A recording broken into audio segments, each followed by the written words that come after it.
UAP, unidentified anomalous phenomenon. Are they extraterrestrial, interdimensional, time travelers in origin, or are they simply a result of top-secret military projects, false flag alien invasions, PSYOP, drones, or other human-made aircraft?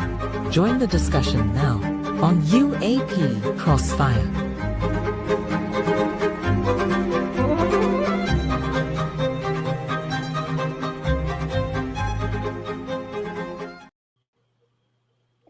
Good evening and welcome to UAP Crossfire on KGR Radio DB.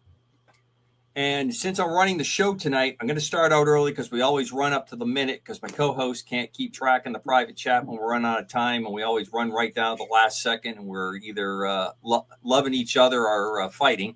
So I just want to make sure I bring it up early, and it has a special meaning tonight. God's peace that surpasses all knowledge and understanding. And I am extending a very special prayer and support to the family of Nina Steele. For those that remember me on some other shows that I were on in my old show, occasionally Nurse Kayla would be part of the crew. That is Nurse Kayla's sister, who tragically passed away last weekend in a vehicle accident. It was totally unexpected, very, very traumatic for her very close-knit family and her friends. A lot of outpouring of love and support. And I would like to just make a quick mention to everyone that's listening about this very, very dear lady that has departed. Also, I want to take the opportunity to say hello to the greatest audience on the planet. Hopefully I'll be doing that again as part of my tag on my own show. Schedules have been extremely difficult to maintain and to get that done. But I really appreciate the effort that this audience puts in. We've had some really, really big weeks the last few weeks and people listening to the show.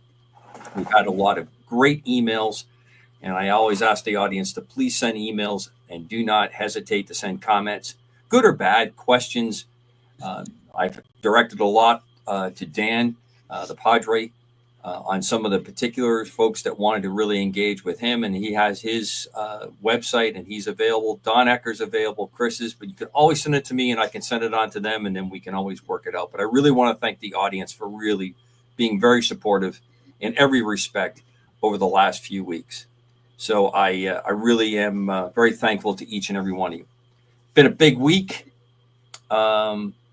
It's nice to know that I can still throw the odds out a little bit about when things are going to happen, but truly an absolute near perfection on that strike. And from Commander Cobra, and I'm sure I speak on the behalf of my co-host, and I'll let them chime in, an unbelievable delivery by that strike package in every respect to do what they did. And for the B-2s that led, and I will bend over here in a second. That is actually one of the B-2s that was on the strike.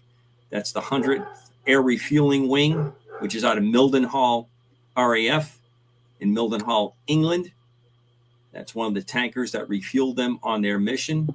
I have a somewhat distant connection to the 100th ARW, and I think it's one of those really awesome pictures.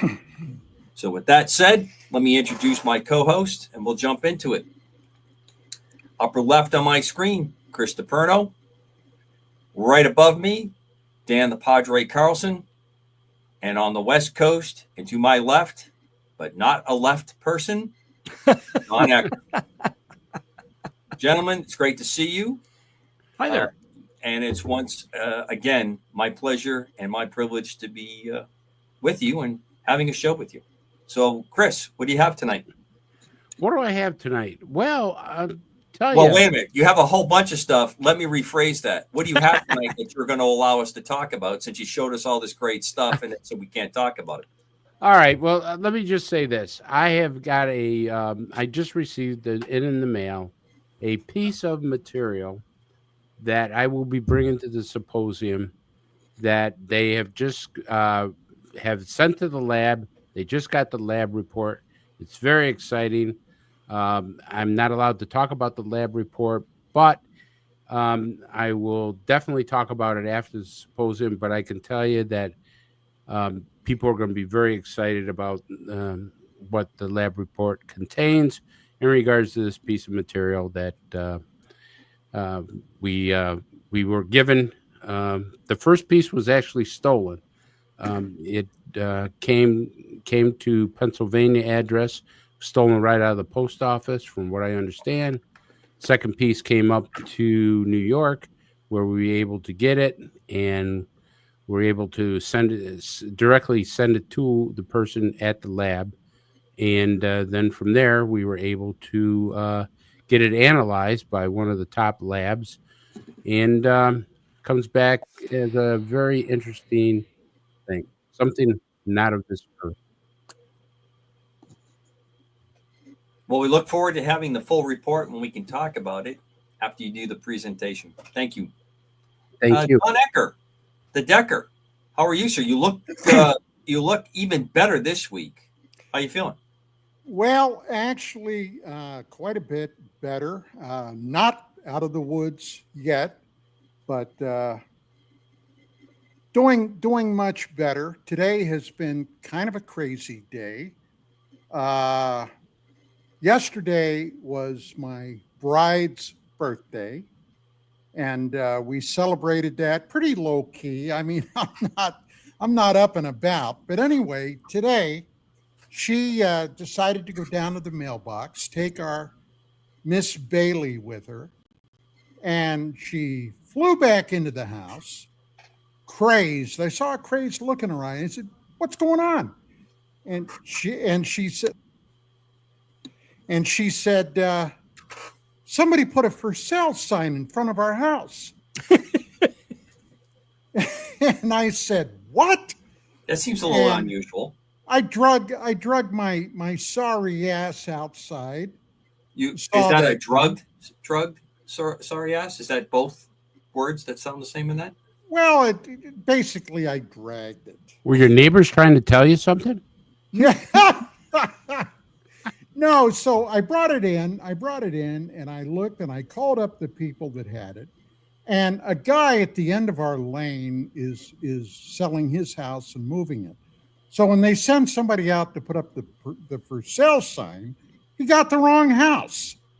So it's the house he wants to sell. Yes. Yeah. I thought you had I thought I was in some bad HOAs, but that one's got to take the cake. I just thought it would maybe have been one of your neighbors saying, "Take the hit."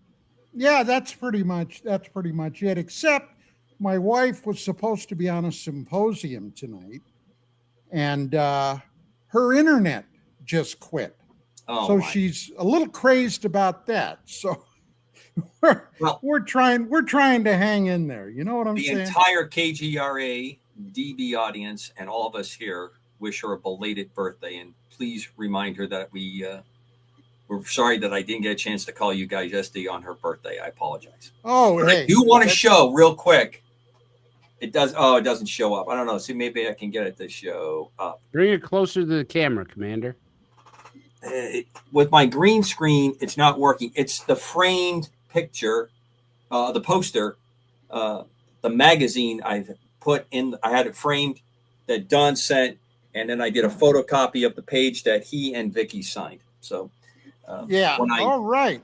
I appreciate that, and it's with honor that it hangs in my office. Padre, how are you this? Well, before we go to the Padre, I did have one thing I wanted to say. Okay, just a short thing. Absolutely. But, I've seen a lot of hate directed toward the president after that strike, that surgical strike we conducted on those 3 nuclear facilities in Iran. And for all those people hating on him, I want to just say this. As somebody, myself, who formerly was on the pointy end of the spear once upon a time ago, okay? You people have forgotten what those Iranians have done over the last 15, 20 years. When we were in Iraq, when we were in Afghanistan, our troops, our young men, our young women that were there fighting for your freedom, okay, from Islamic fascism, They were blown up, IEDs, booby traps, all kinds of sophisticated things the Iranians had been designing and manufacturing for those Muslim thugs, okay, in Afghanistan, the Taliban, in Iraq, those guys, okay. And I got to say this, if it were up to me, and boy, I may get some hate for this, I'd still be bombing those sons of bitches. That's enough. Commander, can I take just 1 minute to say something? Sure. Okay. I will tell you this, people. You got to start voting better than what you're doing. You got people out there. In New York City now, they're going to have the first communist. He won the primary, and there's a good chance he's going to be the next mayor. And he's already said his plans are to take all the grocery stores and make them state-run. All the grocery stores are going to be state-run. He's already said he's going to reduce the police and defund the police. And then in California, of course, you got that crazy Karen Bass in L.A., but you now have that other vice mayor who's telling the gang members to hold their ground against ICE, to defend their turf against ICE. So, people, you got to stop taking these politicians and get rid of them. You got to vote them out of office. That's all. Well, with that happy twist of things, let's go to the center of the United States, up in the heartland of North Dakota, where I saw one of the scariest movie clips I have ever seen. One of those Ring cameras caught the tornado that went through North Dakota. If you have not seen this, after the show, please do a quick internet search. And I'm telling you, that is some of the most frightening footage I have ever seen when you see this tornado that was coming across in North Dakota. And on those frontier lands, the Padre, how are you, sir? I'm good. I'm a little south of there. I'm in South Dakota. I know, but I'm saying you're out there in the frontier lands. I am. And I have a little Facebook page that I do weather on. And so I was tracking that stuff as it went through. And we had some close calls here in my neck of the woods. It's been very stormy the last few days. And today's it's one of those really hot, muggy days where, you know, if you sit down in a chair like I'm in now and you're wearing short pants and you shift your weight, sounds like you've been dining at Taco Bell for a week. So I have to be cautious about how I move my body here tonight. Anyway, it's great to be with you. I know we have a lot of great material tonight, and I'm looking forward to diving into it. Well, gentlemen, Forbidden History. If you haven't, for the audience, if you haven't picked this book up, interesting how I found this book. The compound that I stay at when I am working in Saudi has a like a lend-lease and take library, and I drop a number of the books off that I read. Usually I get at least one done on the way in and try to read one on the way coming out because of the long flights. And I found this book for Hidden History, and I took a quick look at it, and initially my impression of it wasn't very good. I just looked at it and its essays. When I took a couple minutes to really delve into it, I was so impressed. And I think Don especially and the Padre will have a real likening to this. And the reason I say that is because some of the things they're talking about is things that both of you have brought up with deep understanding and eloquence on a lot of the stuff that we have been taught is fact, is not. And a lot of the things that are out there, especially the biblical account, I'm not saying the book based on a faith, I'm talking about the record alone that the Bible presents. Mm-hmm. Many of these scientists are talking and putting scientific fact against some of the things that are being found on the earth. Yep. I was really amazed. I think it's there's people in there that I kind of knew about, but did not know their name. So I think we got the last 4 or 5 copies. Hopefully, if a few more people in the audience get it, maybe they'll do a reprint. You may end up getting one from a secondhand shop. Forbidden History. It is a compilation of essays put out by a number of different researchers, scientists, and scientists reporting about other scientists. And I think it's a very interesting disclosure on a lot of the science that is eliminating it. As you all know, I always say, yes, I agree that we live in climate change. I just don't agree with the narrative that's out there, that it's based on what the current philosophy is of carbon building up and man is solely responsible for it. I think that's a rather obtuse and inaccurate way to go forward. You'll find some interesting things in there to talk about that and how, much like the early Christian church, which I'm a little bit more familiar than any other church, competing concepts or teachings from Christ were eliminated for the one that everyone said, this is where we're going. So science has repeated that in many instances. This is a very interesting book. So Forbidden History. I hope you enjoy it. I am enjoying it. Yeah, very good. So we've had a really great run the last couple of weeks. We had John Burroughs, and I hopefully everybody will keep in mind, and they saw that when I brought it up in the setup for the show, that they will keep an eye out for John's book that's coming out, or I should say is out right now. We had a great run and a great discussion. There is a new or a later Wall Street Journal entry that's come out discussing what is this deception. And it ties directly to what we were talking about on the strike. Deception has a bad connotation, but deception was used extremely effectively over the events of the last 5-6 days. And I do want to do a little bit of a hat tip to the two B-2s that flew west with their transponders on, which should have been a big giveaway for most people who are playing in the audience, that if the B-2s were going to go on a strike, they probably wouldn't have. The transponder is a radar repeating signaling device that when a ground radar or an airborne radar hits it, it sends out a very specific signal. Partially you control in the cockpit, partially it's set by the system, so that air traffic control and other people can safely navigate you through airspace so that you don't have collisions with other aircraft. But when a tactical or strategic mission of this nature goes out, generally those aren't turned on. And they surely didn't do that. Well, the next thing someone's going to tell you is, well, the reason they did that is they were flying through continental airspace, and they did not want to have any problems with air traffic like airliners and civilian, which is far greater use of the airspace than anything the military's doing. But they did attract a lot of attention, and they headed west with tankers, and it was very convincing what they did. A lot of money was spent on that feint, but that money was well spent because that feint was to really redirect. Because when people saw that, and the FlightAwares and all the other people that track flights saw that, and all the other folks that are going out, it immediately started being reported. It immediately went into the open source media and social media that's out there talking about this. And then people started to calculate, well, if they're going that way, very likely they're going to Guam. Very likely they're going to go to Diego Garcia. This is to put more pressure on the mullahs. This is driving towards that.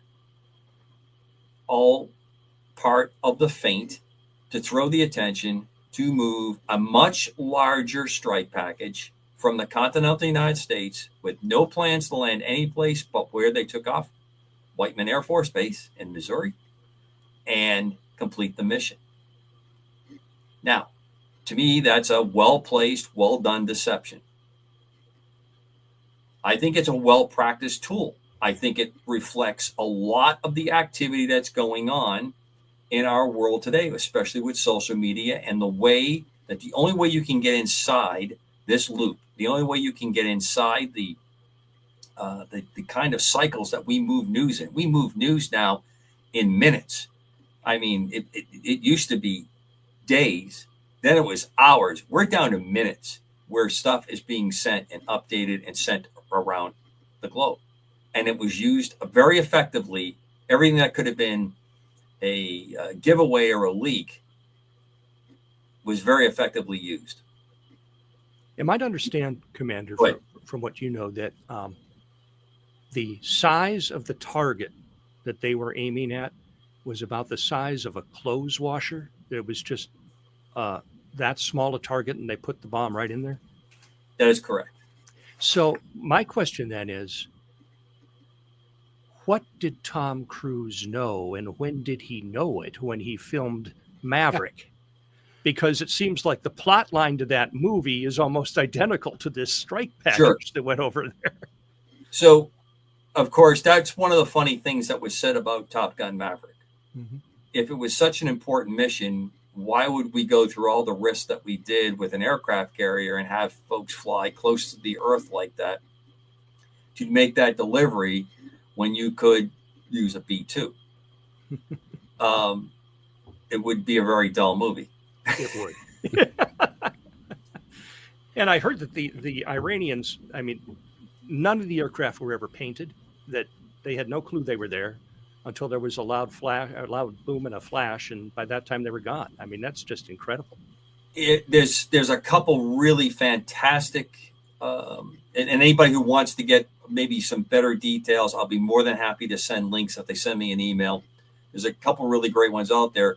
I want to get off I'd like to come back to the strike on the second hour a little bit more. But the reason I'm driving on this is it was a very effective use of deception. Sorry, that's the pups letting me know somebody's at the door. My point is, have we honed our skills on UAP/UFO activity?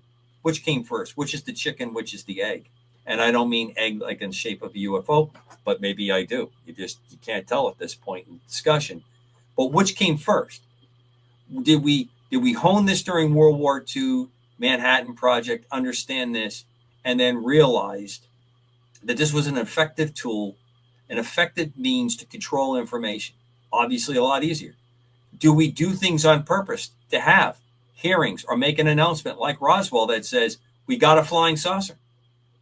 It was just a couple days ago that the famous flying saucer incident up in Washington State occurred. If I remember correctly, I think it's like the 22nd or 23rd, right, of June, that it was seen. The saucers were seen over the water. Did we learn early on then that we needed something to divert the attention? If you look back at other times in history, there are these kinds of feints that go on. And now, which came first? Does it matter? I'm looking at this and I'm saying to myself, and you've heard me talk about it for years, that the open source intelligence gathering, by just constantly looking at what is happening on social media, you can fill rooms of people who do nothing but go to chat rooms and see what's going on in chatter and see what's going on things. And now we've made it even easier, right? I mean, sure. Back in the days of America Online, AOL, you had to get into the chat room to see what was going on. Now you just go on Twitter and it's organized for you to pick up any discussion you want to pick up. You can actively put people on there. Mm-hmm. And then if you really want to be exciting, you can actually put subjects into that stream to see where it goes. I remember a few years back when the Pope that just passed away was rumored that he was coming to the United States. He's going to make a visit to the United States. And various security and intelligence agencies started to put this discussion out to see what the chatter was, to see where that discussion was rolling, because they wanted to see what urban areas, what areas, who was talking, who was interested, who was showing this up, and where did it go, and where did it travel. My work in Iraq, when we chased down networks, we were more interested who was talking to the phone that we had intercepted and used, as opposed to just the person of the interest. They wanted to see where the rest of the phone calls were going, what cell phone towers were being used. Chris? Well, I think you've laid it out pretty well. I'm taken by the Wall Street Journal Part 2 article. I think you kind of hit it on the spot. See, the thing I look at from that article, I see not only is the government working disinformation, but private businesses are doing the same now too. And the reason I say that is because in the beginning of the article, they talk about Sean Kilpatrick. Now, they had the ATEP and the Arrow, and we're going to get to the bottom of this. And there was that all big hype to the public. You know, we're creating these organizations to find the truth, find what's going on. But behind the scenes, for what this article says, Sean Kirkpatrick goes to the 6 largest defense contractors and go, does anybody know anything about UFOs? Does anybody know anything about alien technology? You would make my job so much easier. And they're like, oh, yeah, we'll go get back to you on that. So, I mean, you got all this big hype that the government's doing with these disinformation projects, because Sean Kirkpatrick basically says himself he got nowheres with getting information. Said to the Senate committee and said, we haven't seen anything that makes us believe there's extraterrestrials are here. We know that's garbage. We also know that you can't foil private companies. So private companies tell Sean Kirkpatrick, you're tough. You're not going to get what you think you're going to get from us, and it ain't going to happen. And Kirkpatrick goes back and goes, well, they said the answer is kind of complicated. Well, what does that mean, complicated? So you're right when you say that the government does it, but also private corporations, when it comes to ufology, does the same thing. They lead you in one direction where you think you're going to get an answer. Then they purposely send you in another direction where you think you're going to get an answer. And basically, if you think about the history of ufology, we're no farther ahead, really. I mean, maybe small baby steps, but we're no farther ahead than where we were, after Roswell. What do you think, Don? Well, I'll tell you that over 30 years ago, the Central Intelligence Agency, a spokesman by the name of Gerald Haynes, came out to deflate the saucers. And basically what he said was the government actively, through experimental aircraft, perpetrated the myth of UFOs, because what people were actually seeing were experimental aircraft like the SR-71, the U-2. Now, when I was in Okinawa, before going back to Vietnam, Naha Air Base were routinely flying SR-71s out of Naha.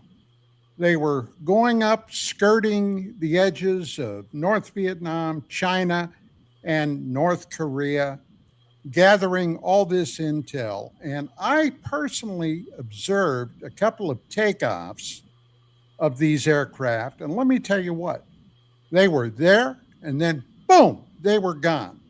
Anybody that knows anything about any of these aircraft know that once they're up and in the stratosphere, you ain't gonna see nothing. And I tried to tell people that back then, but there were a lot of people that wanted to hear those kind of explanations. Oh, well, yeah. Forget aliens, forget ETs. They were really, what we were really seeing were these airplanes. Well, I think everybody here knows that that is absolutely not possible. Cobra, you know yourself, when that SR-71 would take off, buddy, she was gone and invisible. Am I wrong or not? Oh, you're not wrong, but I don't think that applies to all the military aircraft. No, but that's what Haynes was trying to tell the public. Sure. I don't disagree with that. I just don't think it was a very well-crafted diversion. Well, I did say it was CIA. Well, okay. To all my very good friends that were Christians in action, there were a couple really good ones out there that I work with. I think they would agree with you. Mm-hmm. Well, I was listening today to a program, CEO of one of these leading AI companies, and the subject of deception came up. And it's going to be so important that we get a handle on this new technology, because the prospects for misuse and deception are just astronomical. It's right already. We're so close to not being able to tell what is real and what isn't. And a concern that I have is we have so many people in our government, in our Congress, in our Senate, who I think would have trouble opening an email. And we're trying to explain to them these advanced computers that are coming. And they just don't have any kind of a concept of what it is. but it's something that we're really going to have to watch for.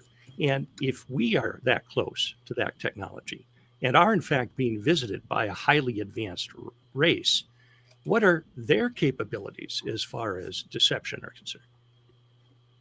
How do you know that AI is not inspired by them or generated or inputted by them? So you bring up an important part. You know, the foundation that's been laid on this is we do not have critical thinking anymore. No. We really don't teach people critical thinking. And it's going to be to our great detriment. Mm-hmm. And what I mean by that is, I'm not slamming individual teachers, but I am slamming the overall parental civic kind of approach that we've taken to education overall, that we do not have critical thinking. What do I mean by that? When I taught people how to fly aircraft in the military, the reason I gelled so well with the Navy and the Army method of doing it is that they wanted to teach you fundamentals that you absolutely had to know. And then they expected you to start trying to figure out how to connect that in different situations, because there was no way you could be taught for every situation that was going to go on. And of course, the most important thing that was always taught is, how do you maintain control of the airplane, and how do you determine if you are no longer going to be able to fly the aircraft? In the case of airplanes, often it meant that you were going to be able to hit an ejection seat if you had one, or bail out if you had a parachute, or if you were in other airplanes, you had to start preparing to get it back down on the ground. As terrible of a situation that was going to be, you wanted to do it under control as much as possible. We are now in aviation often bumping up against less and less time to mature that kind of process.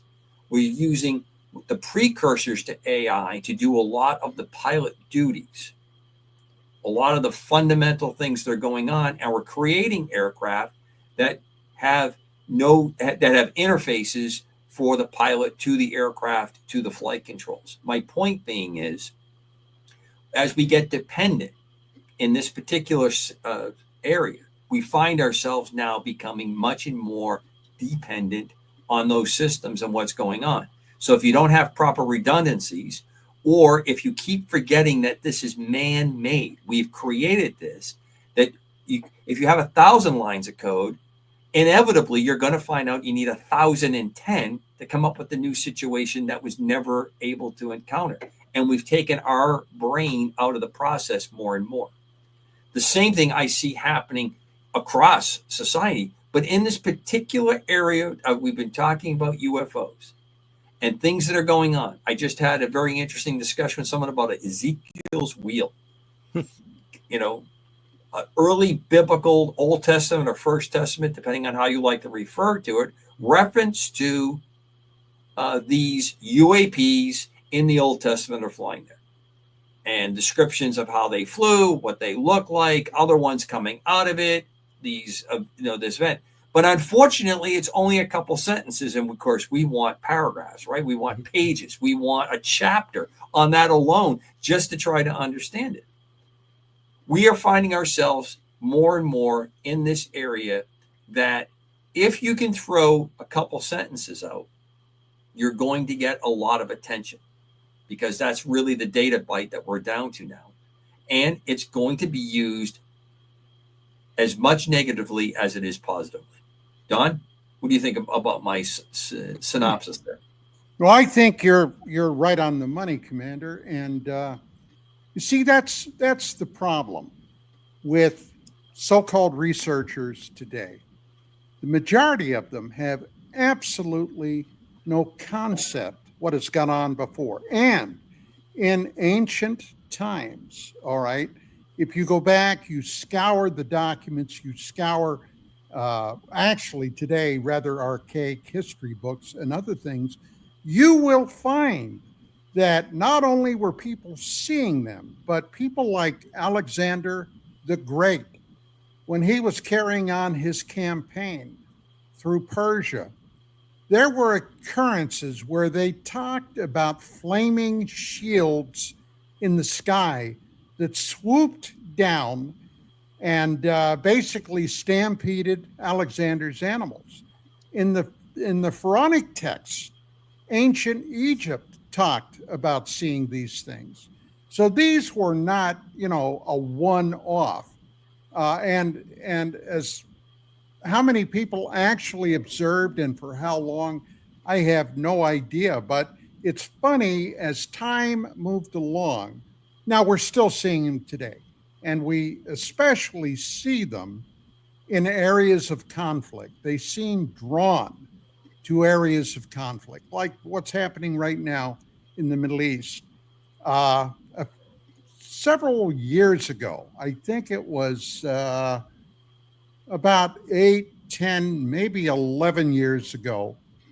Did you guys see those videos that came out of Israel where something was flying around the dome of the rock Oh yeah, yeah. Oh and yeah. shooting up and down? Okay, Yeah. those were the kind of things those people were seeing.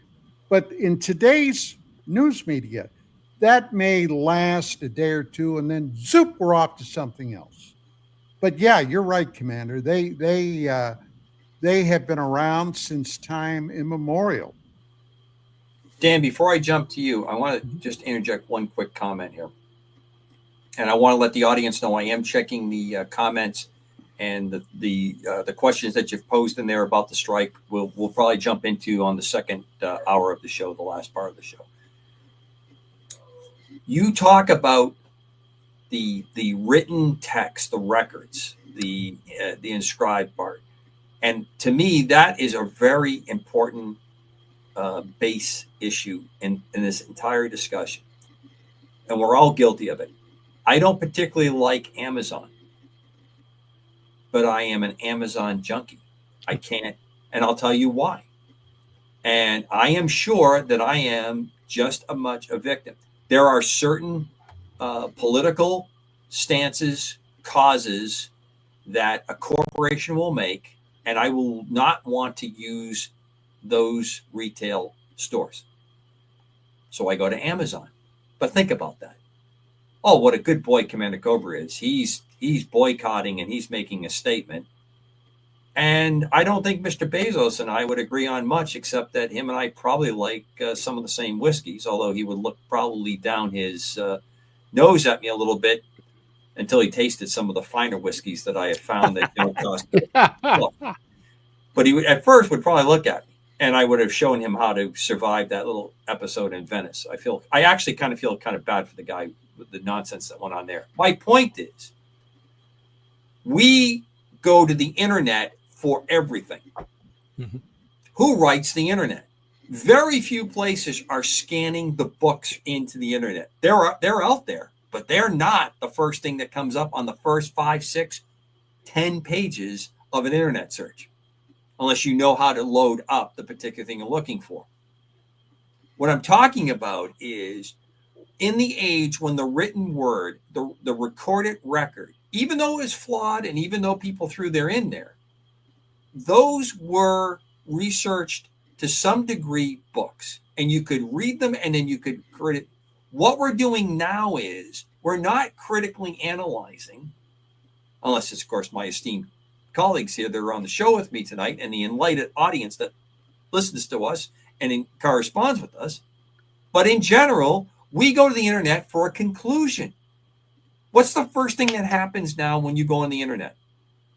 Anybody who's listening to the show, do it right now and open up another window if you're on your computer and put into the AI, Gemini, or whatever one, ChatGPT, and write something about UAPs or UAP event in Israel, UAP event, and you're going to get a synopsis in about what?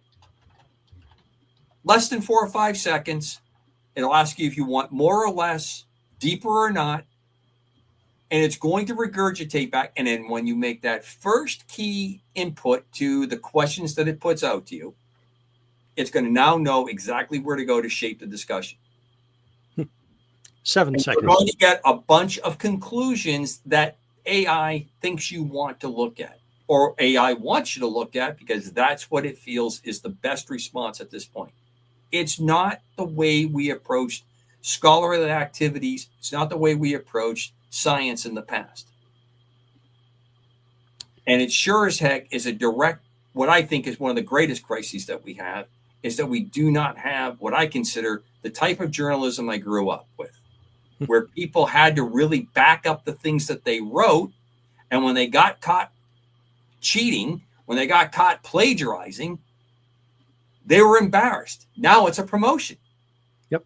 They don't have to defend it. In the UAP world, that is happening terribly. I think back to each one of us got a copy of Don and Vicky's magazine. Mm-hmm. If before I had it framed, I read that magazine. First, I started with the ads, because the ads alone told me so much about the times that we were in. And it was a huge part of how you got a magazine published, right? I mean, Don, if you didn't have the advertising, it sure as hell wasn't just subscriptions that was keeping that thing afloat, right? That's correct. So, but I read those articles, and I read the part that was fact, and I could tell what the writer was trying to tell me, what the reporter was trying to tell me, what they thought this was going to. I don't have that anymore. I have to look at 5 or 6 things. Mm-hmm. You know, when I was in college back in the 70s, I took a course in journalism. I was in high school. I just want to make sure everybody knows that. And at the time, I was a teenager, but I had broken into the media early, and so I was doing weather on the. I was a cop then. CBS affiliate in Minneapolis, St. Paul, and the professor of journalism was lamenting, and he said, "You people here are in a transitionary period." He said, "Once upon a time, a journalist went out of their office, circulated in the community, got to know people, got to establish contacts, bought a cop some coffee and a donut, went to the fire station, got to know the guys, and plugged himself into the community. And if you were to ask someone why they were doing what they were doing in journalism, they would say that the public has a right to know what's going on, and I'm here to report what I see." And he warned us, and he said, right now, and we're talking about right around 1980, there's a shift coming that I'm very concerned about, because he says more and more people who come into this class and say they're going to be journalists, when I say, "Why do you want to be a journalist?" their answer was, "I want to make a difference." Now, there is a big world of difference between those two perspectives. Sure. When a person says, "I want to make a difference," that's really telling you a lot about that person. They're telling you it's about them. They're telling you that they're more concerned with getting noticed, standing out. If you wanted to really condense it down psychologically, they're saying, "I want to be relevant." And then their career is a quest to be relevant. And having worked in many TV and radio newsrooms in the course of my day, I will tell you that, let's say 10 young aspiring journalists come into a TV station. There might be 1 or 2 who are willing to put in the time and the effort that I described earlier. And the rest are there just coasting, trying to grab the easy stories, taking the easy way out just to get something on the air so they can move on to the next highest market. Now, when we look at the technology that we have today, it's even happening in the churches, maybe happening in the synagogues and temples. I don't know, but many pastors now are having AI write their sermons for them. And just to experiment with it, I went to, it was ChatGPT at the time. Now I use Grok mainly. And I said, okay, you kind of know me by now from the types of questions I say. Listen to yourself the way you just phrased that. Which one? What? Saying to the thing? You know me now. Yeah, you know me now. And see, that's what they're trained to do. It does know you now. I said, write me a 10-minute sermon on such and such a perspective from this scripture. And it came back and I read it and my jaw dropped because, darn it, it was good. And it looked like something I would have written. Did you write it? Did you use it? I did not. And I never would. because it's eliminating the spirit there. I'm gonna make a little funny. That is the devil in the effing details right there. That's why you can't use it. There it is. But I'll tell you how I do use AI as a pastor, and it is, dare I say, a godsend. Do you all know what a concordance is?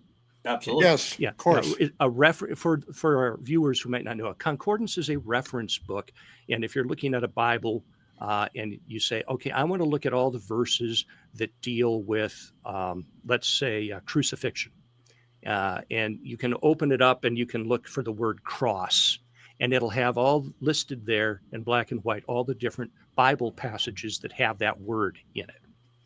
Whereas if I'm working on a sermon and I'm thinking about a line, and I'll say into Grok, and I'll say, what are the Bible verses that deal with, and then whatever the subject is. And it saves me the time of having to go take out this big, heavy book and sort through it and find each page, because they all come out right there. And then I can look them up in the Bible. And if I'm really wanting to impress myself with the thing, I'll say, okay, now print out the text of all of these in the King James Version or in the New International Version. And it'll all come out like that. Now let's extrapolate that into the workforce and into the future. You have more and more ways that work is going to become more efficient. But with that is going to be the temptation to cut corners. And you're talking about erasing people's ability to try to find solutions up here and relying too much on the machine to find it for them. And we had a problem here in a local high school where kids were starting to go and ask the ChatGPT to write a term paper for them. Sure. And then I mentioned, well, the way the teacher gets around that is she logs on to ChatGPT, scans in the text and says, did you write this? And ChatGPT will come back and say, yep, that's one of mine. And so that's how you catch the kid. So, there are ways around. Apparently that doesn't work for the presidents of major universities, but I'm sorry, that was... Yeah, you're right. But to get back to what you were saying earlier about the loss of critical thinking, I often wonder what would happen to us if we were hit, God forbid, by, say, an EMP weapon and sent back to pre-technology age in parts of our country. We'd lose a lot of people. Oh, yeah. They wouldn't know a thing about how to survive off the land or how, what to do and what not to do. Because all of that's been done for them. They're helpless. And I read somewhere that within 3 months, 80 to 90% of the U.S. population would be dead because of the inability to do that. And of course, not being able to get medications, not being able to go anywhere, being too out of shape to walk to the nearest river, get some water, purify it. I mean, it just compounds itself. Chris, what are you thinking up there? Well, the Padre had something that really, I thought it was great what he said, but he said something about journalism. I want to start right there. Journalism, to me, was supposed to be reporting the facts. The old Joe Friday saying, just the facts. And that's what journalism should be on the fence. That's all how journalism was in the past. However, for some reason, it started going to opinionations where they can... The editorial page has become the entire periodical or the entire presentation. And so when you now see journalism, it targets a certain audience, the right wing, the left wing, my opinionated shows. I remember walking into a room one time and it was filled with people and they were all watching Bill O'Reilly. And we got to watch Bill O'Reilly. We got to watch it. And it was like, as much as I like Bill O'Reilly, it wasn't a news thing. It was an opinionated show. And I think ufology has found it going into that where people have become opinionated and entertaining. Now, when I started in ufology, and I know Don believes in this too, you wanted the facts. You wanted the truth. You didn't want anybody to elaborate or go off on some wild tangent about blue chickens fighting in Jupiter. because I mean, well, it's true. I mean, let's face it. There's charlatans. Well, I mean, to out be there that say fair, that. there were people out there, Chris, that did have a shtick because they were making money on this early on. Exactly, and that's my I mean, point. they kind of did research, and We we did have bullshit. personality. We have personalities. We've had them on this show that are very entertaining. But I will say, those entertaining people, like Don himself, have done actual work in the past. They have a body of presented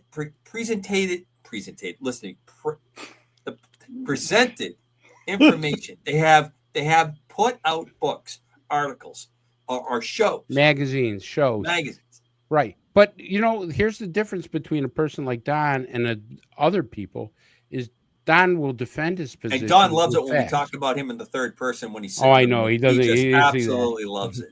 But the thing is with Don and others that I think are very respected ufologists, they will defend their positions, and they will give you the facts, and they will say to you, "I don't know about that," or "That's something that I'm not familiar with," instead of trying to make something that's elaborate and entertaining. Where we have all seen it with some ufologists, that you could tell the people who are very good at giving facts that people enjoy listening to, and then there's the ones that embellish so much you kind of go, where is this guy coming from? And so I believe the same thing comes from the government with ufology, and the same thing. They either downplay the story so much where you say, you guys are ridiculous. There's so much evidence out there. Like, for instance, when the first thing the government said with Arrow and ATIP, we're not going to investigate anything after 1955, I think it was 1950 or 1955. Well, we were just talking about ancient stuff, and the government says we're not even going to look at that. Well, there's your proof right there, because nobody had that technology back then. Fires in the sky, and wars in the sky, and this happening, and people seeing all these things, and nobody wants to research that. I mean, that should be one of the main things you should be focusing on. Well, so when I first decided, back in the late 80s, that I wanted to pursue this on a professional level, I haunted libraries and bookstores, used bookstores, for a good 6+ months, grabbing everything I could grab, going back at least to the Second World War to research and find out what the heck, was out there in the field. And there were a lot of things that today people probably have never even heard of, like the ghost rocket phenomenon. At the end all over the northern part of Norway and Sweden and Denmark, right? Exactly. Yes. And so anyway, here I was jumping into this, and my guiding light at that time were a couple of people. Major Don Kehoe, USMC retired, had been a pilot. Of course, by this time, Kehoe had already died. Richard Hall, who had been Kehoe's administrative assistant, and I got to know Dick Hall pretty darn well, and a guy by the name of Ivan Sanderson. I don't know if you guys may or may not recognize his name, but during the Second World War, he had been in British intelligence, I think MI6, but at any rate, this guy had done some amazing work on especially what today we would classify as cryptid encounters. Now, these guys were at the top of the heap as far as I was concerned. Now, having said that, and having been the director of research for UFO Magazine, and having said that, and my radio, I started broadcasting in 1991. All right. I was actually I'm not bragging about this. It's simply a fact. You can brag. I was doing UFOs before Art Bell was. Art Bell was still doing political talk radio on satellite. All right. Now, with all that being said, one would think that when things like the MUFON symposiums, with all the years of my background, that I would occasionally be an uninvited guest. Never happened. Never. And I wondered about that. Not that I'm anxious. As a matter of fact, today I doubt I'd even bother accepting an invitation to go out and speak. But You could back take then mine. I did. Yeah. I wasn't even asked. But MUFON made the decision through its former founder and director of international investigations, Walt Andrus, that I would never be invited to MUFON. Why? Well, in 1989, John Lear was the director for MUFON for the state of Nevada. 89 is when they had their infamous symposium where Bill Moore, okay, you may have heard about this, went in and admitted working hand in glove with military intelligence and knowingly presented fraudulent documents to a civilian scientist by the name of Paul Benowitz. All right, Don, I'm going to grab you. We're going to carry this over to the next hour. We're coming up against our first and really only hard break. How do I always do that? Because you don't look at the clock and you don't track our little inner show commentary that's going on, giving some of the secrets behind the curtain. You're listening to UAP Crossfire on KGR Radio DB. I'm with Chris DiPerno, Dan the Padre Carlson, Don Ecker, who's explaining why he's no longer allowed to attend the MUFON tea parties, apparently. And Commander Cobra will be back in about 3.5 minutes to hear the rest of the story.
So you don't care about his life. You just care about covering up your little top secret stuff going on. Meanwhile, this man's dying.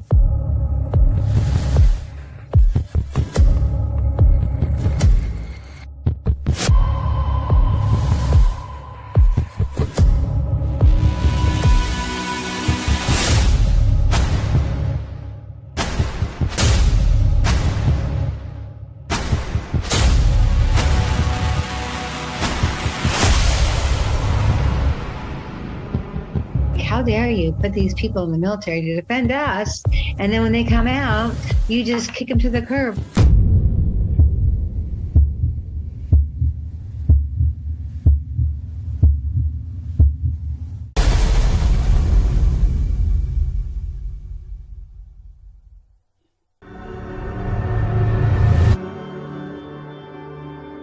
MUFON is the voice of thousands of like-minded people who want to see change.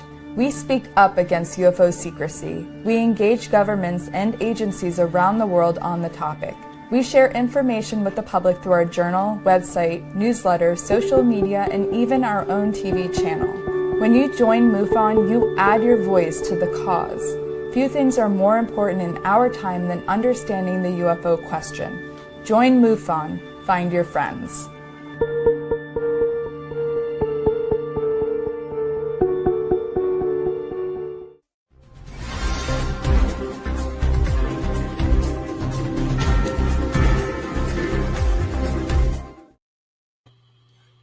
Well, welcome back to UAP Crossfire. Don was taking us through basically the exclusion of you by MUFON. Why don't you back up a little bit and retract that? Sure. In 1989, MUFON held their international symposium down in Nevada. And that was the year that John Lear, son of Bill Lear of Lear Sigler Jet, and a very renowned commercial pilot in his own right, okay, absolutely, was the director for MUFON. So at that time, I had gotten tied up in a very actually discomforting investigation that went on for about 3, almost 4 years, dealing with, and thank God it wasn't as huge as I initially thought it might be, human mutilations. Now, at that time, cattle mutilations was a huge phenomenon that people were really all over the United States, hell, even in my home state of Pennsylvania. And not only cattle, but other animals, horses, in some cases, dogs, bears, deer out in the wilderness that were discovered mutilated. So it was a very discomforting thing. And the director of MUFON for the state I was then living in, a gentleman by the name of Don Mason, brought to my attention a case involving what could only have been a human mute. So I started investigating this, and through I still had a lot of law enforcement contacts.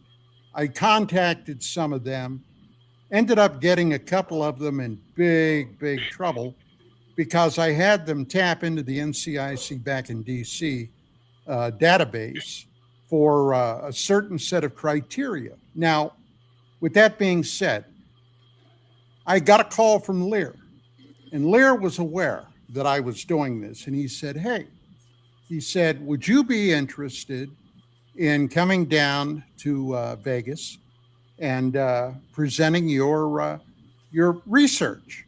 Now, this was on a Sunday, and it became known as the Alternative Conference.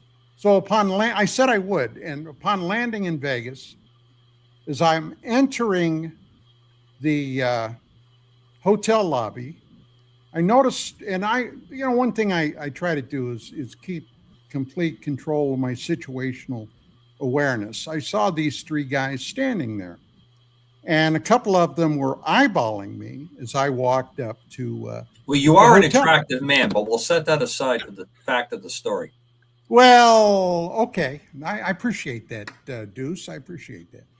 So I get up there and I give the guy my name, and I want to get my hotel key. And this short, older man walked up to me and he said, "Are you Don Eckert?" And I looked at him, I smiled. I said, "Yes, I am. Can I help you?" And I stuck my hand out to shake his hand. He said, "My name is Walter Andrus. I'm the international director of MUFON. And I'm here to tell you that if you speak at this conference, you will never in your life again ever get an invitation from MUFON." Now, not only was I doing my own investigation, but I was also the director of research for UFO Magazine. Now, normally in a case like that, I would have hit him with a blue stream of profanity. But here we are. And it's so unlike you on anything I've seen that would have happened. You must have had a fever that day. It didn't happen that day. So I said, okay, fine. Well, no, there were people all around. I didn't want to get jet lag. It's that old LA to Vegas jet lag. Yeah. They had COVID back then? No. I think they had chicken pox, but I'm not sure. Anyway, so I take my key and I go up to my room. And now I'm thinking to myself, well, you ignorant son of a bitch. I wouldn't have stopped giving that talk if they would have brought wild horses up. So I ended up doing it. And make a long story short, then it seemingly invitations started to dry up. And now I did get 2 from LA MUFON, and that was primarily to speak about my research I was conducting on lunar transient phenomenon and weird things on the moon. But later, a very close friend of mine who knew the guys in the audio-visual department of MUFON. Now remember, MUFON, they're the people using the scientific method, right? To investigate flying saucers, UAPs, UFOs. Well, maybe not so much, because this guy told my friend, he said, look, he said, the reason they don't invite Don here, okay, for LA MUFON, other than the moon thing, is very simple. MUFON depends upon putting asses in the seats at 10, 15, or 20 bucks a clip. Okay. They want to hear stories. Okay. They don't want the facts. And MUFON proved that, for example, in 2017, when they brought Andrew Basagio in and Corey Good, along with people like Richard Dolan. And who was Basagio? Well, he was the guy that claimed he went to Mars in the early 80s with a very young Barack Obama, okay, to see the alien facilities there. And Corey Good was the clown that was the interstellar soldier fighting blue chickens or whatever the hell it was on Mars. So, they would bring those guys in, but they don't want to hear the facts. So anybody that tells me that they're interested in getting the factual information about UFOs, well, gentlemen, I just have one thing to say, okay? And this is from me, my own opinion, bullshit. Well, there you have it, ladies and gentlemen. Your nightly dose of profanity from Don Eckert. Well, now bullshit's not really that much profanity. I could get profane, Padre, but I know. I'm trying to cut back. There's Wow, levels. There's levels. Yes. And I'm not quite sure we've even scratched the surface. But since you have piped up the ecumenical perspective here at this point, what did you think in this article that's come out? What did you draw out of this? Because I obviously we're all very, very persons here, but we tend to have a core agreement on a lot of things. I think I can say that we all agree that many of the phenomena we talk about are interconnected. I think that we would say that there is a very likely opportunity that what these articles are talking about are very factual, that people, just the recent events in the last 72 hours, I think explain, we started the show out kind of talking about it, that there are good reasons to use deception.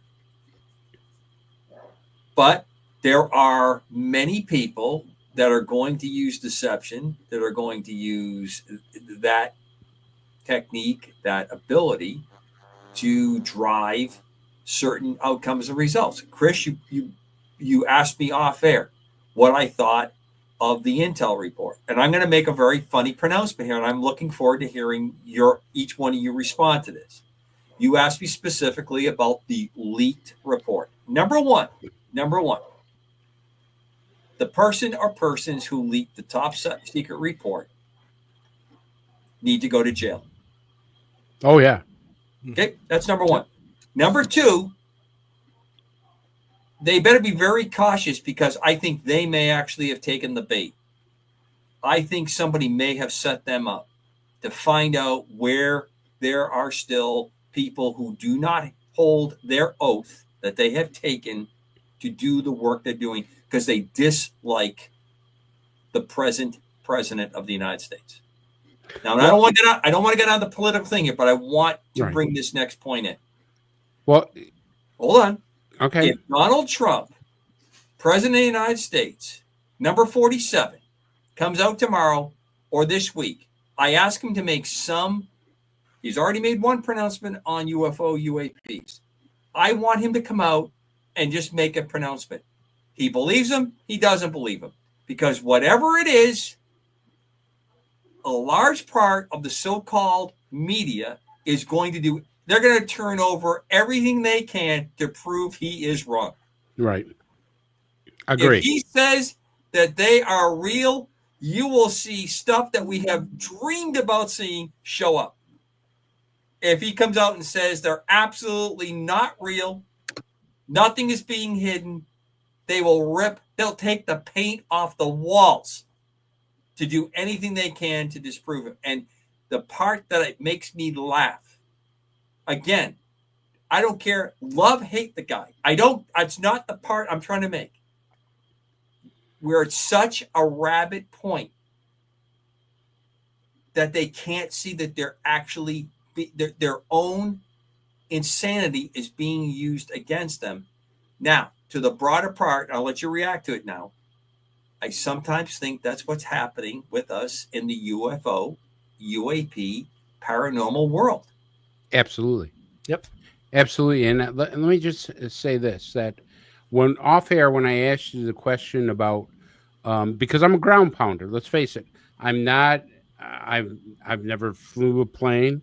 I don't know anything about aircrafts. I'm a Marine. I could tell you how to set up an ambush like Don can. I could tell you how how a squad works, these and all that other stuff, but I can't tell you anything about planes. So when you see a report that they first said wasn't leaked, it was just, we got this report from a leaker that they put out like that the bombs didn't do this damage like the president says. But then they were smart enough to be so transparent. They said, here's the pictures, here's what we did, here's how we did it. And they kind of laid out the entire way this thing was demolished. But the problem is that the media is so tainted nowadays, you don't know to believe them or not believe them. And even one of the people in chat said, hey, Commander, the media is saying this thing. Do we believe them or not believe them? Well, it's the same thing. There's certain media stations I won't even turn on now. And it doesn't matter, even if it's not ufology.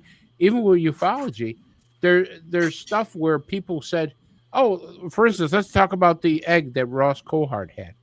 How many people came out? I watched people come out and say, I'm a helicopter pilot. That never happened. That's never the way something is. And I have other people saying that's exactly how it's done. You don't know who to believe. I mean, that's the way the media has been bouncing around.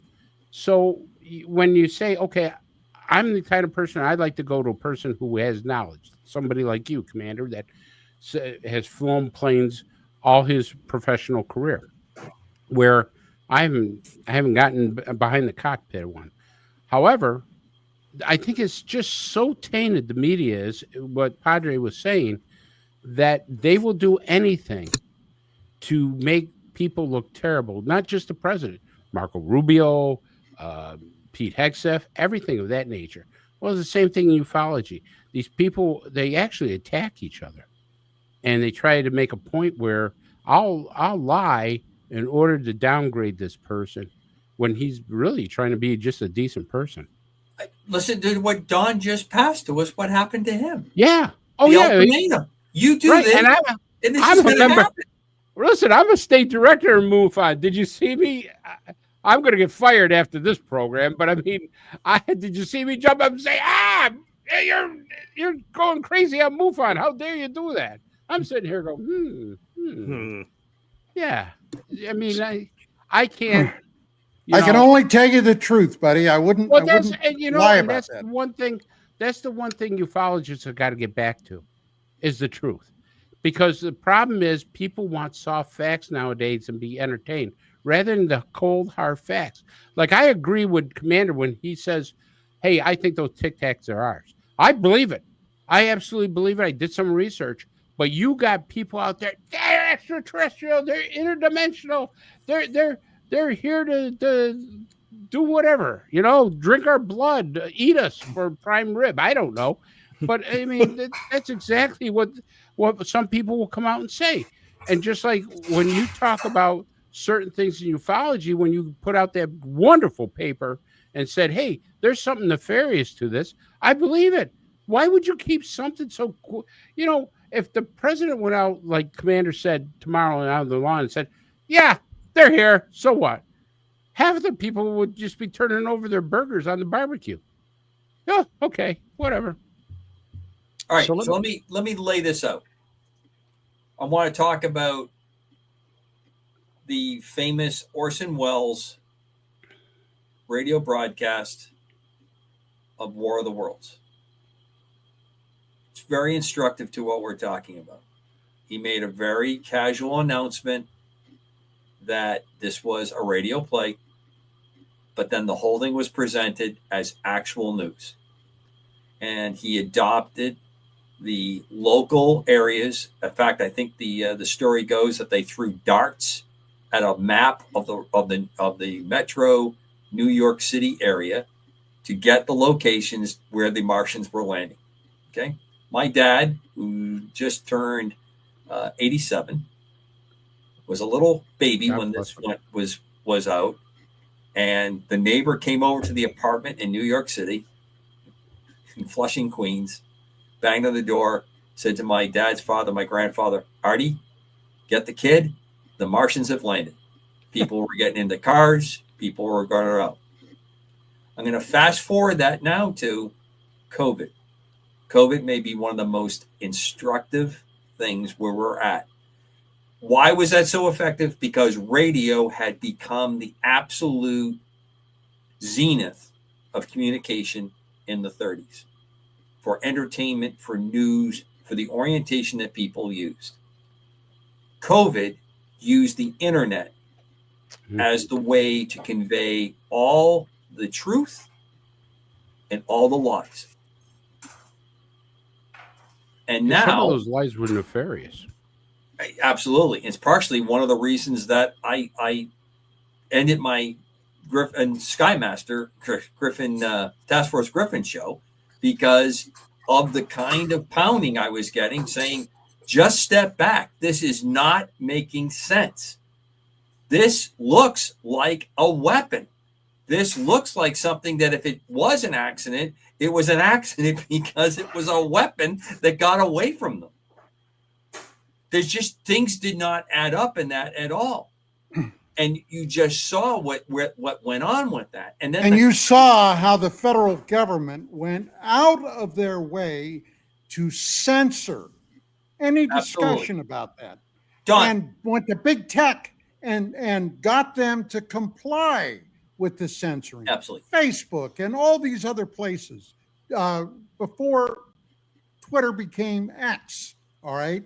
They were doxing people. They were, hell, they threw the president of the United States off. Right. So you bring to me the point that I think that you look at this, and now what the Padre brought up earlier, this AI creation that is entering our sphere, and it's not, none of this is done in linear, it's logarithmic, right? The distance may be the same between events, but the amount of time to get that distance is either shortened or in the same amount of time, we've covered a much greater advancement.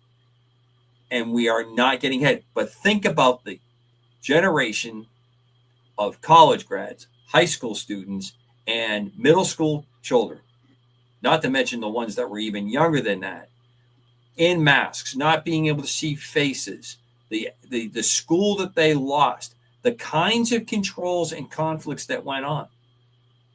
And then I come back to looking at what we're talking about in UAP phenomena. Look, now, the one thing, let me as just John say Burroughs this very says, quickly. we're weaponizing it. I'm sorry, Don, go ahead. Just very quickly. But it came out almost immediately. Fauci came out and said that this virus was so tiny that masks would not stop it. But they insisted everybody wear a mask. So you know what I did? I got pissed off at that. I got a couple of coffee filters and duct tape. And when I went out, I wore the coffee filters and duct tape, and I waited for somebody to say something to me. Well, nobody did. Can I say something? That's No, the craziest shit I've ever Just heard. hold on one sec. Go ahead, Padre. I was just going to get back to the intent and tying some of this to the spiritual and the sociological makeup of individuals. What is the purpose of a deceptive communication? Anybody? Okay. Well, to deceive you. Okay. But what you're hoping is to elicit a response from the intended target of the message in order to manipulate their behavior. So this strike that we carried out, we had deception, we had some deceptive messages with the intent of deceiving the enemy into taking or not taking certain courses of action. When the government is deceiving its own people, it's doing so to manipulate behavior. So really what this comes down to is a control issue. Our culture has changed so much just in the course of my lifetime.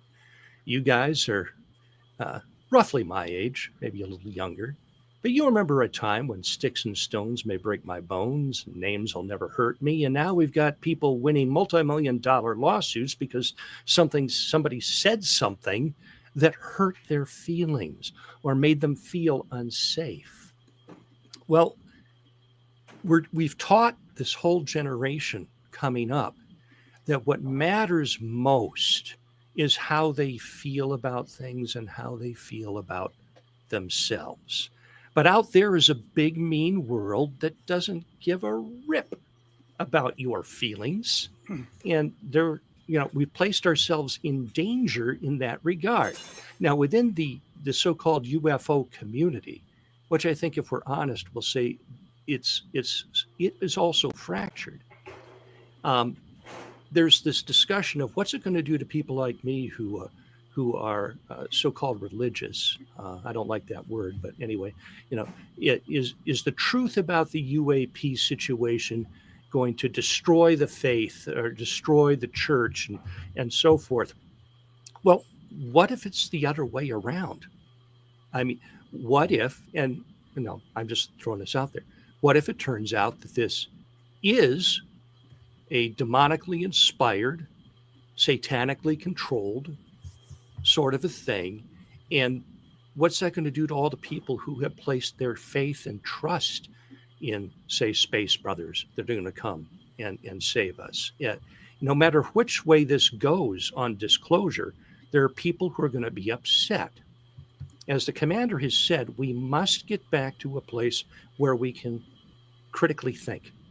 And it is incumbent upon us to teach our children and our grandchildren how to think critically, because they're not going to get it anywhere else. I can tell you that. And if we don't do that, and they simply grow up believing that it's all about them and all about how they feel and what their rights are that aren't even enumerated rights in our Constitution, we're just going to destroy ourselves. And for the people in the UAP community, I know that some are distressed that here's this evangelical pastor who's part of this panel. He's so narrow-minded. And on about the Bible and sort of things like that. Well, let's have a discussion. Let's just sit down as intelligent adults and exchange our positions without getting so emotional. And then going and recording our emotional outburst and putting it on social media and getting everybody else upset about it. We got to stop sniping at each other. That's my sermon for the evening. I also would tell folks to pick up your books, Padre, to see how narrow-minded you are. Pretty wild. Look, the reason I touch upon this is that radio, and I know the whole COVID thing upsets people, and it's still there. But what upsets me the most out of that situation was you could, and Don, you brought it up. You brought the to the absolute apex. Censoring, censures, doxing, the new word, but the ostracization of people around this is such a destructive force. And there was such a bloodlust during that period. What I wanted to know what was going on was my older parents. They were definitely the ones at risk. Should I go see them? Okay, or not see them, because I was in contact with so many other people out in the world. You couldn't get information on that, and it was driving on. And then when you put your hand up to go, well, 2 weeks ago you said this. What's changed that's had you put out this new guideline? That's what throws it off. That's what gets us in trouble. That's why I ask people to really support KGRA. Hopefully WCOR comes back, or KCOR rather, comes back online, and the other independent stations that are out there presenting these. No one here is forcing you to do that. You can call me any name you want. It's probably justified 9 out of 10 times. But the point that I'm going to ask you is, hear me out, and I will hear you out. Mm-hmm. That's why I love when people send the emails, especially the ones where they say, hey, you said this and I'm not sure you're right, or I'm not sure this went the way it did. And I will do everything I can to back it up. And I'll tell you why I got to the conclusion. I don't sit in judgment of a lot of folks, but I do expect that we're going to look at this. And if it doesn't add up, I need you to tell me what it is. Because as the Padres will speak, and I am in the same crowd, a lot of the things that I do are based on faith in a belief of a particular superior being and a particular way that superior being has interacted with the human race. And I can't do much better than point to old documents that are written up and personal experience, and point to other people's personal experiences. If you think about it, it really does code me to be someone that should be very supportive when people are explaining what they have experienced. Yes. And it has in the past. I have met people that I know something has happened to them. I don't know what it is. They believe that this is what's happened. Encounters with extraterrestrials, encounter with paranormal phantasms, demons. I have no grounds to doubt them any more than they should have grounds to doubt me. But we need to be able to talk about it. Absolutely. And when you're telling me it's settled, it's not. No, you're right. And then the last part is I need to see the consistency in how you're living this. Okay? Love or hate Don. Don has a body of physical evidence that he has put to print, to the record, you can go and look at. Yes, exactly. Okay? That's the kind of stuff I'm talking about. And so I would put this challenge out to everybody who's listening or watching tonight. How much of what you believe about anything is based on what somebody's told you, or what you have read about, researched, tested, and come to your own conclusion on? Or experienced and concluded. Right. Yeah. So that should tell you something. Chris, you got that look. I'm not sure. You know, I absolutely believe that ufology is at a turning point where it's either going to go right down the tubes, or we're going to revive it and do some serious scientific work. And I'm concerned about it because what we're seeing is not a lot of younger people picking this up. And that kind of concerns me. If you notice, it's the same people telling the same stories. And yes, you do get a guy by David Grush, and that's great. And you do get some guy from the State Department. That's great. But there's not as many people who are trying to challenge that. They're taking stuff verbatim, but they're not as interested anymore. And I don't know if the government has dumbed down people on the subject, where we've gone to this congressional hearing and we say, geez, how many times we heard a congressional hearing and then afterwards go, that was really a waste of time? Or we have another congressional hearing where the guy goes, there's nothing that shows me there's extraterrestrials there. So they build up these hearings and they build up all these things that they're going to do for a month at a time. And then it just drops like a lead balloon. There's nothing there. And I think it's done on purpose to dumb us down. I really do. Okay, 60% of the population, I think it was 60%, believe there's other life. There's something out there, whether it's extraterrestrial, interdimensional, demonic, nefarious. I personally think, that there's something out there that's not good. I mean, that's my personal belief, and I'll put it right out there. I think there's something nefarious. If there were extraterrestrials here to help us, to be the so kind people they are, they haven't done crap for us. Well, you don't know that.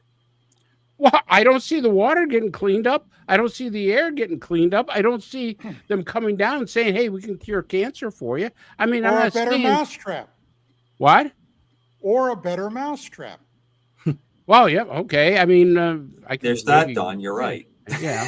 But I mean, I haven't seen anything where they have done something to make us better, to make us turn maybe a corner where we enlighten ourselves to be better people. All right. So I want you to point to something that your parents did, Chris, to make you better. How about a strap across the fanny? Okay. That may be a damn better person. So that was the only way that you got better is when you had corporal punishment. My point is, I don't consider it corporal punishment. I consider it. I won't say an ass whooping, but I could consider it. Hey, I better not do that again. Corrective discipline. We can very strict discipline or martial discipline. I was trying to be somewhat eloquent because I don't want to offend any more people with my talk as I am today. You're not offending anybody. Trying to class it up just a teeny tiny bit. Hey, my dude, point is, toughen up, buddy. Toughen up. My point is, we may not know, because I'm going to throw this on its side a little bit. People say this all the time. I just want to see God make something happen in my life. I've seen it. Well, that's good that you've recognized it, but I don't recognize it all the times until I stop and look back and realize in my own personal viewpoint, you know what? All that complaining I was doing or all those things, I really was deliberate. I really did get guidance. I did really get what I asked for. It just wasn't what I was asking for. I got what I needed. Right. Yeah. To phrase the Rolling Stones song. Or it's what you're saying, Commander. Would we recognize it if they did? Correct. Okay. So let's look at things from a critical perspective. You've used the analogy of COVID. I had some health issues that would have put me in a higher risk of it. And I was concerned initially. But I applied critical thinking to when they were telling me that I could not go and hold a service in my church, but it was okay for people to go burn down Minneapolis St. Paul and riot and loot and do all that unmasked without doing anything about it. If they were that concerned about the spread of a deadly disease, how about a strip joint? Well, that's what I was going to say, Chris. I don't understand why the Padre and others in his profession weren't going to liquor stores and strip joints and holding services. Yeah. Well, those places you were allowed to be in open, one of those places. and I got in trouble when I asked the question, how come it works there, but it doesn't work here? I admit to a failing there. You're right. I missed an evangelism opportunity. Absolutely. Yes. But I guess strip joints do show God's glorious creations. Well, there's part that of this, too, Don. I will attest that to an angel. Well, let's move from the discussion of heavenly bodies to the deception issue and what is going to perhaps bring us down as a country if we're not careful. We need more than ever to recognize when we're being manipulated. And the only way that we will be able to do that is if we stop and think before we react. I mean, how many of us have done a wonderful little post we put together for Facebook or YouTube or whatever. And we didn't think before we hit the send button. And the next thing you know, somebody's taken it differently in a way it wasn't intended. And a whole thing blows up that could have been stopped if you just reread what you'd written before you hit send. Or Yep. I'm Yeah. going to add, Padre, Yeah. the person that had the reaction maybe needed to read what you wrote more than once. Yes. Maybe not draw the conclusion right off the bat. Yep. The majority of the people today get their news from social media. And how do they get their news? They read the headline and maybe the first sentence. And that's Go right to the comments. Yeah. And that's the extent of their research or their study. And that's going to kill us if we're not careful. I think it's had an incredible detrimental impact on UAPs and UFOs. Because when you throw things out, this is the moment of disclosure. We're at that point. We've had many friends from the show, on the show, that were at the congressional hearings, got in line, listen to this, believe we're at the point of it coming to come forward. And I applaud every person that has testified and has stood there. But not everything that I heard was adding up and making sense to me. Well, I always maintained that those hearings were nothing much more than a dog and pony show. Okay. Now, had you ever traveled to Southeast Asia, you probably know what I'm talking about. Now, with that being said, okay, my paper, I described in excruciating detail why I believe it will never be disclosed, whatever that thing is. I mean, my God, ladies and gentlemen, there are elements of the assassination of President Abraham Lincoln that are still classified. The man was murdered in 1865 during the month of April. And there are elements of that are under strict classification protocols. Now, would you please tell me why that is? That's weird. That's a good question. I never knew that, Don. Yeah. Yes. And if you use that measure, Don, which you and I have often talked about, if you can't get that one, if the files can't open on that one, when you tell me you're going to open the files on anything that's happened in the last 100 years, I'm just not buying it. I'm not buying that the people that control the archive, that control the file, are going to let that go unless it can work to the advantage for the moment or the long term that they want to play. And that is what drives me crazy about the situation where we are with the UAP. And the people that have, I think, very honestly and earnestly stood up to talk about their experience. I think if you gave most of them a polygraph, they would pass. I think they saw things. I think they read reports.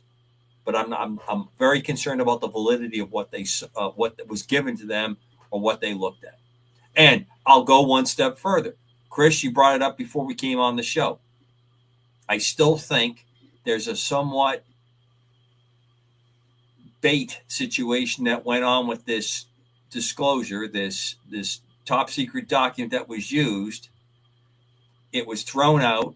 The people that did receive it only cherry picked out what they wanted to do, and they did not realize, by not really looking at the whole document, because what I've seen about this whole document that's come out is we were eavesdropping on the conversations that the Iranian military were sending up their line, and no one in the Iranian military wants to say we're getting our ass kicked. So what they were saying was, oh, everything is great. They're missing the targets. This isn't happening. And because they know that if they let the guys on top, the mullahs on top, they just don't have a really affirming care plan in Iran. I think everybody would agree with that they're probably not the most benevolent of governments going on. So you're going to say up the line what needs to be said to keep your neck connected to the rest of your body. So I will say, you throw that out there and you don't read the whole thing and you don't read that it's a low confidence report. And I think some people fell in a trap. I think you could be right, because when we went on break, I quickly looked at something up, and they actually came out and said that the report was leaked is the first report, and they said we never take the first report as verbatim as accurate. It's always a low accurate report. Possibly, like you said, they actually said that at the press conference. I didn't see it today, but I did pick it up there, and I go, holy cow. So maybe it was to find some moles that they couldn't find before, and they go, now we know who's leaking this stuff. Because I mean, obviously that's a bait and trap kind of thing, to put the bait out there, and let's see who's leaking it to the news articles. I think you're spot on.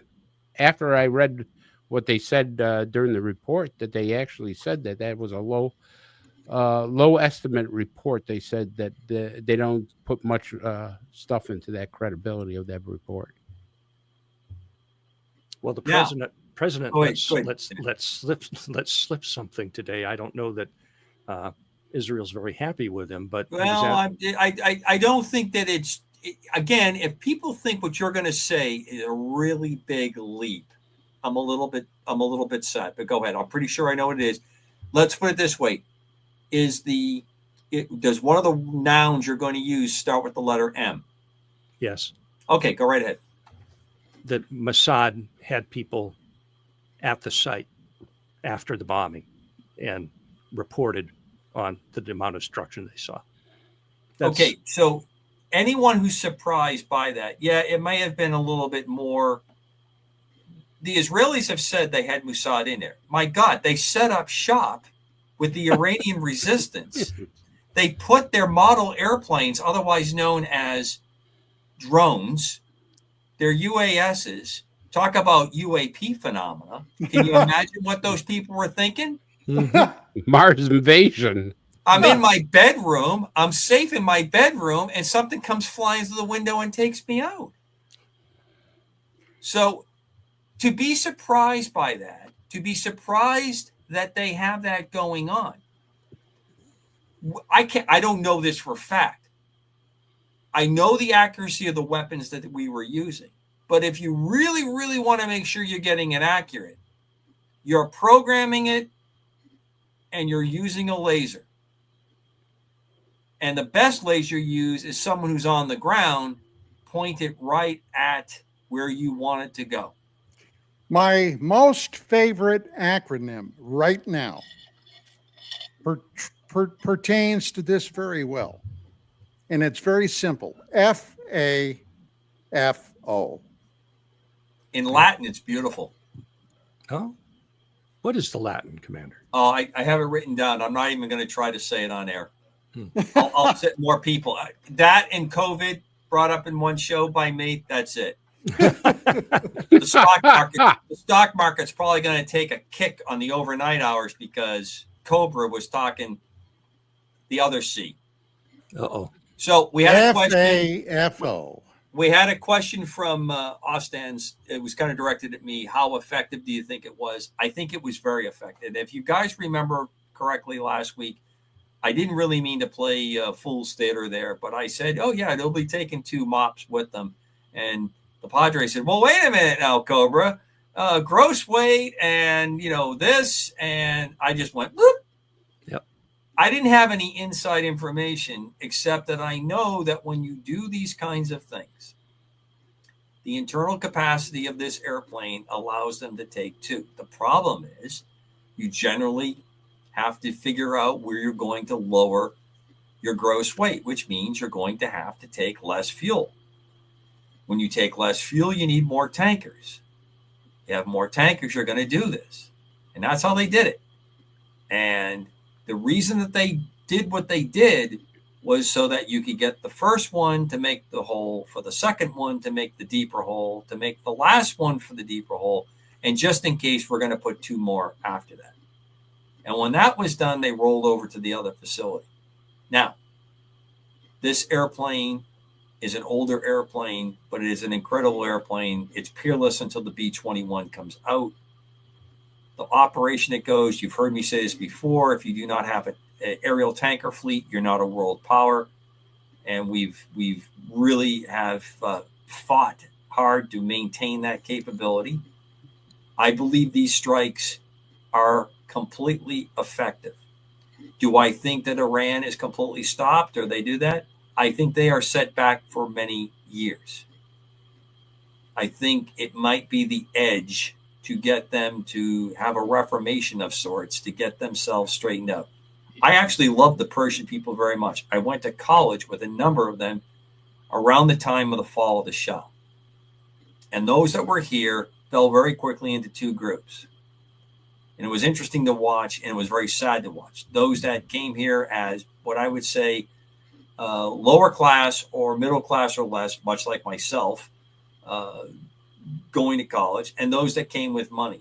And they watched what was happening in their nation, and they were all trapped. And they didn't know where it was going. But I can tell you for the most part, most wanted to get home to their families because they cared about their families. But they also knew that if they went back, all of them, regardless of where they landed, they were headed for bad times. It's an important culture that has been screwed over by this situation. Well, you know, and let me just piggyback a little bit about what you said about the bombing and everything. What people, and they said this, but they're not really emphasizing it. They killed all their scientists. They killed all their generals. I mean, if you take out all their nuclear scientists, you could have all the uranium and uranium, but if nobody can put Humpty Dumpty back together again, it ain't going to work. You know what I mean? If the scientists are all killed and your top generals are killed, you know, you're really in a bad situation, besides, you know, the ability to do it. And I would imagine that the job boards now in Iran advertising for nuclear scientists probably aren't getting a lot of response from people. You're going to probably have to up the bonus just a tiny bit. There's going to have to be a big sign-on bonus, I would think. I would pose this. There's two things I want to throw in before I turn it around, because we're working towards the end of the show. One is I would put this raid up there with the Doolittle raid during World War II. And compare and contrast. Dark days of World War II, Japan appears absolutely impenetrable. Europe is aflame. Asia is aflame. And they cobble together the capability to put medium bombers on an aircraft carrier, and fly them and make a strike. Fairly inconsequential what it did for physical damage, but what it did for morale, what it did to send a message to the Imperial Japanese government, which was a pretty evil outfit on its own, the things they were doing to the whole region as well as their own nation, the direction that it took it, pretty amazing when you think about that. This particular mission neutralized a very sensitive, we're talking nukes, and we're dancing around that saber here and getting that under control. Because quite honestly, if they really wanted to make a bigger show, they could have used something that had a nuclear warhead on it to do the same kind of knockout, and used a lot less aircraft and done that. So when you think about but that's opening up Pandora's box. Absolutely. And also, I am very sad for the loss of life in Iran, in Israel, and all the places in between that are caught in the middle of this. But the numbers are very low. The message, the act was complete. The message is sent. And it's an opportunity for everybody to do what the Padre was saying. Okay, time to step back and really have a quick talk here, what we're going to do. Yeah, I know the mullah came out and said, yep, they beat Israel. They slapped us in the face. We win, whatever. I think everyone kind of sees the nonsense of what that is for what it is.